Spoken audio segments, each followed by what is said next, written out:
तो dear student, एक बार फिर से welcome online class geography with Ajay sir. तो बच्चों, हमने कल तीसरे चैप्टर में पढ़ा था जनसंख्या वितरण, घनत्व एवं वृद्धि। इसके बारे में पढ़ा था, वितरण और घनत्व के बारे में जाना और कुछ पॉइंट्स हमने देखे जनसंख्या के वितरण के असमान के कि किस तरीके से जनसंख्या कहाँ कहाँ कितनी कितनी पाई जाती है। आज हम पढ़ेंगे विश्व जनसंख्या का वितरण कि सही आंकड़ों में कितनी जनसंख्या कहाँ पाई जाती है। तो डियर स्टूडेंट, देखिए, वर्तमान में विश्व की जनसंख्या सन 2001 में 613.71 करोड़ थी, जिसका 75% से अधिक भाग विकासशील देशों में तथा शेष भाग विकसित राष्ट्रों में निवास करता है। ये आंकड़े हैं 2001 के अनुसार। संपूर्ण विश्व की जनसंख्या 613.71 करोड़ थी, जिसमें से 75% जो है वह विकासशील देशों में निवास करता है और बाकी का 25% विकसित राष्ट्रों में निवास करता है। जनसंख्या संदर्भ ब्यूरो वाशिंगटन द्वारा सन 2001 में प्रकाशित आंकड़ों के अनुसार, ये जनसंख्या संदर्भ ब्यूरो है वाशिंगटन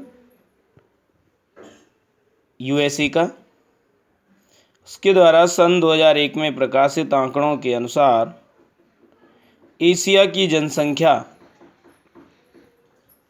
372 करोड़, ये महाद्वीपों की है। अफ्रीका की 81.8 करोड़, यूरोप की,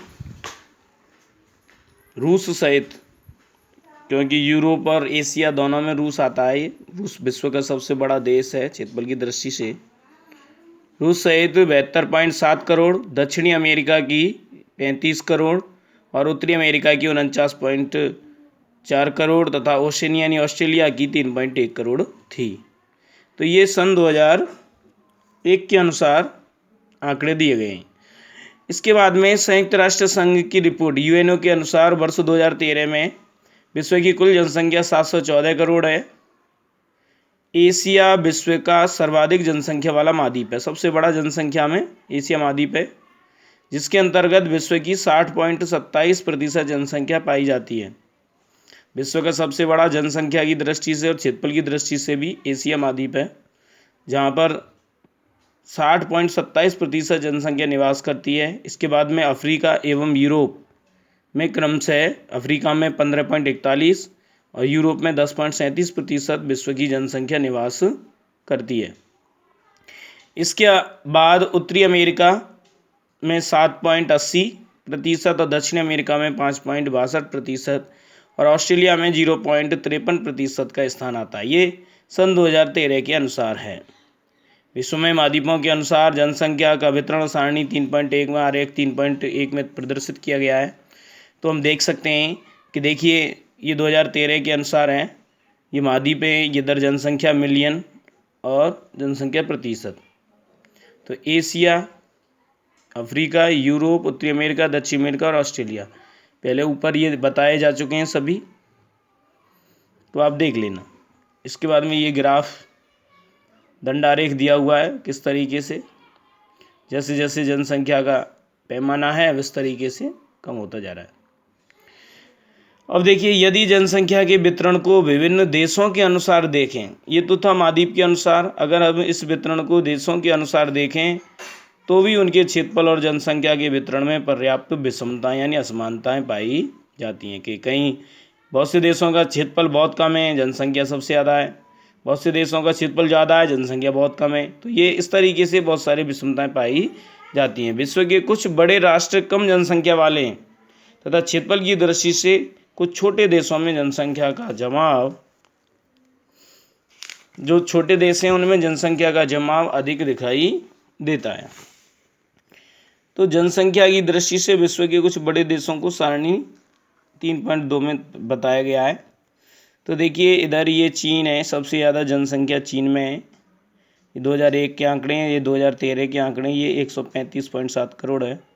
भारत 2013 के अनुसार 127.6 करोड़, USA 2013 के अनुसार 31.6 करोड़, इंडोनेशिया 24.8 करोड़, ब्राज़ील 19.6 करोड़, पाकिस्तान 19.1 करोड़। तो ये बहुत सारे देश दिए रखे हैं।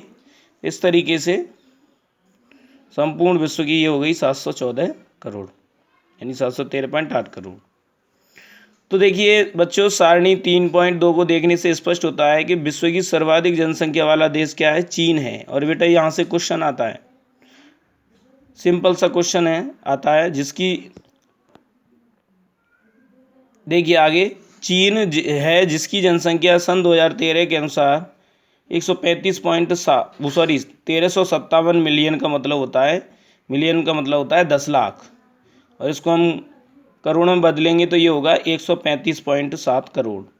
जनसंख्या आकार की दृष्टि से भारत 1276 मिलियन यानी 127.6 करोड़ दूसरे स्थान पर तथा 316 मिलियन जनसंख्या के साथ USA अमेरिका तीसरे स्थान पर आता है। इसके बाद में इंडोनेशिया 248 मिलियन और उसके बाद में ब्राज़ील 196 मिलियन का स्थान आता है। तो 5 बड़े देश हैं। विश्व जनसंख्या में सर्वाधिक वृद्धि विकासशील, तो विश्व जनसंख्या है उसमें सर्वाधिक वृद्धि जो है वह विकासशील एवं कम विकसित राष्ट्रों में रही है। जनसंख्या जो बढ़ रही है वो विकासशील देशों में और अल्प विकसित देशों में बढ़ रही है। और जनसंख्या वितरण के स्थानिक दृष्टिकोण के अनुसार विश्व की 90% जनसंख्या उत्तरी गोलार्ध में पाई जाती है। इसके बाद में विश्व को जनसंख्या के वितरण की दृष्टि से निम्न भागों में व्यक्त किया जा सकता है। तो बच्चे देखिए, जिसे मानचित्र 3.1 में दर्शाया गया है। सबसे पहले सघन जनसंख्या वाले प्रदेश। विश्व के 5 प्रदेश ऐसे हैं जहां सघन जनसंख्या निवास करती है, जहां जनसंख्या घनत्व भी अधिक है। इन प्रदेशों में पूर्वी एशिया के चीन आता है, जापान, दक्षिणी कोरिया, ताइवान और हांगकांग। दक्षिणी एशिया के भारत, पाकिस्तान, श्रीलंका, बांग्लादेश व नेपाल एवं संपूर्ण दक्षिणी पूर्वी एशिया, उत्तरी पूर्वी पश्चिमी यूरोप के great Britain, Germany, Holland, Belgium, France, Ireland, Denmark, Spain व इटली तथा पूर्वी व उत्तरी अमेरिका के उत्तरी पूर्वी संयुक्त राज्य अमेरिका और दक्षिण पूर्वी कनाडा आदि देश प्रमुख हैं जहां पर सघन जनसंख्या पाई जाती है। उत्तरी अमेरिका में सन 1779 की औद्योगिक क्रांति के उपरांत जनसंख्या तीव्रता से बढ़ी है। दूसरा क्षेत्र आता है, दूसरा प्रदेश पूरी विश्व जनसंख्या का सामान्य जनसंख्या के प्रदेश। ऐसे भौगोलिक प्रदेशों में पारिस्थितिकी जनसंख्या निवास के लिए सामान्य दशाएं प्रदान करती है। जो प्रकृति है, पारिस्थितिकी का मतलब होता है प्रकृति, जनसंख्या निवास के लिए सामान्य ही दशाएं प्रदान करती है। यहाँ मानव ने अनेक स्थानों पर प्रकृति के साथ क्या किया है? अनुकूलन भी किया जाता है। जैसे एंडीज पर्वत पर है, प्रतिकूल भौतिक दशाएं होते हुए भी, यानी मानव नहीं रह सकता, ऐसी दशाएं वहाँ पाई जाती हैं, होते हुए भी तांबे की उपलब्धता। एंडीज जो पर्वतमाला है वो दक्षिण अमेरिका महाद्वीप में है, तांबे की पेटी वहाँ पाई जाती है। तो विश्व में सबसे ज़्यादा तांबा पाया जाता है चिली देश में, दक्षिण अमेरिका में आता है ये। तो चिली की चोकार्ड कामरा, कनाडा के यूरेनियम, कनाडा में एक यूरेनियम शहर है जहाँ पर यूरेनियम के कारण उसका नाम यूरेनियम पड़ा है। तथा पश्चिमी ऑस्ट्रेलिया में स्वर्ण के खनन यानी सोने के खनन के कारण वहाँ जनसंख्या अधिक पाई जाती है। तो ये सामान्य परिस्थितियाँ होते हुए भी वहाँ जनसंख्या कम अधिक पाई जाती है। इसका कारण यही है रोजगार। तीसरा प्रदेश आता है विरल जनसंख्या के प्रदेश। तो बच्चों, ये प्रदेश विश्व के 70% भाग पर स्थित हैं। यहाँ विश्व की मात्र 5% जनसंख्या निवास करती है। कितने प्रतिशत? 5%। इन क्षेत्रों में स्थिति उच्चावच का मतलब होता है ऊंचे नीचे स्थान, एवं जलवायु की विषम परिस्थितियाँ जो मानव के अनुकूल नहीं होती है के कारण यहाँ जनसंख्या विरल पाई जाती है। और चौथा क्षेत्र आता है अति न्यून जनसंख्या क्षेत्र। विश्व के विशाल स्थल भाग पर बिना आबादी वाले तथा लगभग निर्जन प्रदेशों का मुख्य कारण यही है जलवायु और धरातल की कठोरता। ऐसे क्षेत्रों में अति शीतल जो माइनस में टेम्परेचर रहता है उष्ण मरुस्थल गर्म भूमि वाले क्षेत्र, उच्च धरातलीय ऊंची पर्वत चोटियाँ, विषुवत रेखीय आर्द्र वन, भूमध्य रेखा के जो वन हैं जहाँ वर्षा हमेशा रहती है, उमस बनी रहती है, तथा मध्य अक्षांशीय मरुस्थलीय प्रदेश आते हैं जहाँ अल्प जनसंख्या पाई जाती है। इसके बाद में बच्चों देखिए ये जनसंख्या का वितरण दर्शाया गया है। ये जो डार्क है, ये डार्क जहाँ जहाँ दिखाई दे रहा है विश्व के मानचित्र में, ये सघन जनसंख्या वाले प्रदेश हैं। और ये सीधी खड़ी लाइन वाला बॉक्स दिखा रहा है सामान्य जनसंख्या। तो जहाँ जहाँ ये लाइनें खिंच रही हैं खड़ी लाइन, वहाँ सामान्य जनसंख्या पाई जाती है। जहाँ जहाँ पर डॉट डॉट में खड़ी लाइन खिंच रही हैं वो विरल जनसंख्या वाला क्षेत्र है। और जहाँ बिल्कुल सफ़ेद है, बिल्कुल खाली जगह है, वहाँ वह क्षेत्र पूरा आपका अति न्यून जनसंख्या वाला क्षेत्र है। बाकी का बच्चों आज इतना ही बहुत है, बाकी का कल पढ़ाएंगे। यहाँ से जनसंख्या वितरण को प्रभावित करने वाले कारक, जिनमें आपके ये सभी आ जाएंगे, ये कल पढ़ाएंगे। आज के लिए बस इतना ही। धन्यवाद।